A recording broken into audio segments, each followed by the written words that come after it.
안녕하세요. 중앙이비인후과의 김하영 원장입니다. 이번 시간에는 삼출성 중이염에 대해 설명드리겠습니다.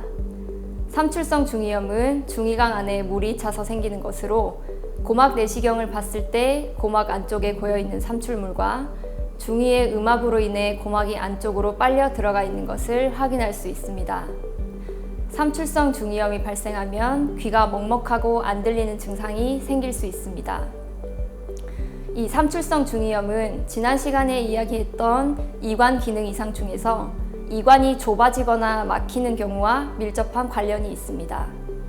우선 이관이 좁아지거나 막히는 원인에 대해 잠시 설명드리겠습니다. 크게 기능적 이관 협착과 기계적 이관 협착으로 나눌 수 있는데, 기능적 이관 협착은 주로 유소화에서 일어나며, 소화는 이관을 구성하는 연골이나 근육의 발달이 미성숙하여 이관이 능동적으로 열고 닫히는 기능이 떨어져서 협착이 일어날 수 있습니다. 기계적 이관 협착은 감염이나 알레르기 등으로 인한 이관 점막의 염증으로 이관의 통로가 막히거나 아데노이드 비후, 외상이나 종양으로 인해 눌려서 막히는 경우로 주로 성인에서 이관이 막히는 기전입니다. 어떤 이유에서든 이관이 잘 열리지 않으면 중이로 공기가 들어오지 않게 되고, 중이강에 공기가 부족한 상태가 오래 지속되면 중이 조직이 붓고 모세혈관의 투과성이 높아져 혈액이 삼출됩니다. 즉, 물이 빠져나와서 중이강을 채우게 됩니다. 그리고 소아의 이관은 어른에 비해 길이가 짧고 평평하게 생겨서 코 안에 있는 분비물이 쉽게 중이로 넘어갈 수 있습니다. 따라서 소아는 이관이 열리는 기능이 미성숙해 환기가 안 되거나 구조상 역류가 잘 안 되는 이유, 둘 다 가지고 있어 삼출성 중이염에 취약합니다.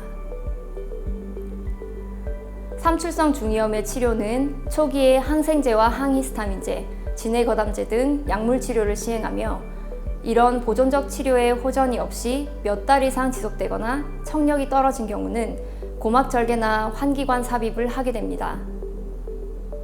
환기관 삽입술이란 것은 고막을 절개하고 중이강 안에 차 있는 삼출물을 빼내준 이후 고막이 다치지 않도록 관을 삽입하고 환기관에 있는 구멍으로 공기가 드나들 수 있도록 하는 시술입니다. 시술 후 2-3달 간격으로 내원하여 고막 내시경을 통해 환기관 상태를 확인하게 되는데, 대개 1년 이내에 환기관은 고막 바깥쪽으로 빠지게 되고, 환기관이 빠진 이후 고막은 대체로 저절로 다시 붓습니다.